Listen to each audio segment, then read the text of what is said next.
জামালপুরের সরকারি প্রাথমিক বিদ্যালয়ে ধর্মীয় শিক্ষকের পরিবর্তে সঙ্গীত শিক্ষক নিয়োগের প্রতিবাদে এবং সকল সরকারি প্রাথমিক বিদ্যালয়ে ধর্মীয় শিক্ষক নিয়োগের দাবিতে প্রতিবাদ সমাবেশ ও বিক্ষোভ মিছিল অনুষ্ঠিত হয়েছে। জামালপুর থেকে শরীফুল ইসলাম ঝোকনের তথ্যচিত্রে দেখুন বিস্তারিত। সোমবার সকাল 10টায় ইত্তেফাকুল উলামা দল জামালপুর জেলা শাখার আয়োজনে পিটিআই গেট এলাকায় এই সমাবেশ অনুষ্ঠিত হয়।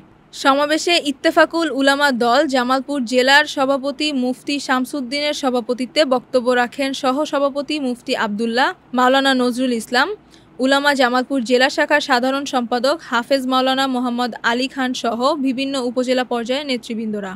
বক্তারা দেশের 60,000 সরকারি প্রাথমিক বিদ্যালয়ের সঙ্গীত শিক্ষক নিয়োগ বাতিল করে ধর্মীয় শিক্ষক নিয়োগের জোরালো দাবি জানান। সমাবেশ শেষে একটি বিক্ষোভ মিছিল শহরের প্রধান প্রধান সড়ক প্রদক্ষিণ করে তামালতলা মোড়ে এসে সমাপ্ত হয়। প্রতিবাদে অংশগ্রহণকারী নেতৃবৃন্দ এবং শিক্ষকরা দাবি জানান, সরকারের উচিত শিক্ষার মৌলিক চাহিদার সঙ্গে সামঞ্জস্য রেখে ধর্মীয় শিক্ষকদের নিয়োগ নিশ্চিত করা। সরকার বুঝতেছে না বর্তমানে দেশের পৃথিবীর অবস্থাটা কেমন। রক্তের জোহরের উপরে তারা দিয়ে আপনি ক্ষমতা আসছেন, আপনি যেগুলা করতেছেন ইসলামের বিদ্বেষী কাজগুলা করতেছেন, এই কাজগুলা করা কারণে 16 বছরের ফ্যাসিস্ট সরকার বাংলাদেশ থেকে পলাইতে ব্যর্থ হয়েছে। মালয়েশিয়ার সরকার তার দেশ ত্যাগ করতে বাধ্য হয়েছে। আপনি সর্বদিনে মনে রাখেন, যদি আপনারা এই সিদ্ধান্তের অটল থাকেন তাহলে আবার 5 তারিখের মতো কোন দর্শন বাংলার জমিনে হবে।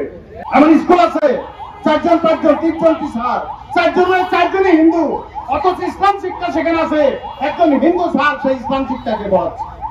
আমাদের সন্তানকে নষ্ট করতে চাই না। প্রাথমিক সরকারি বিদ্যালয়ে গানের শিক্ষকদের নিয়ে প্রজ্ঞাপন জারি করা হয়েছে, অনতি বিলম্বে বাতিল করতে হবে, বাতিল করতে হবে।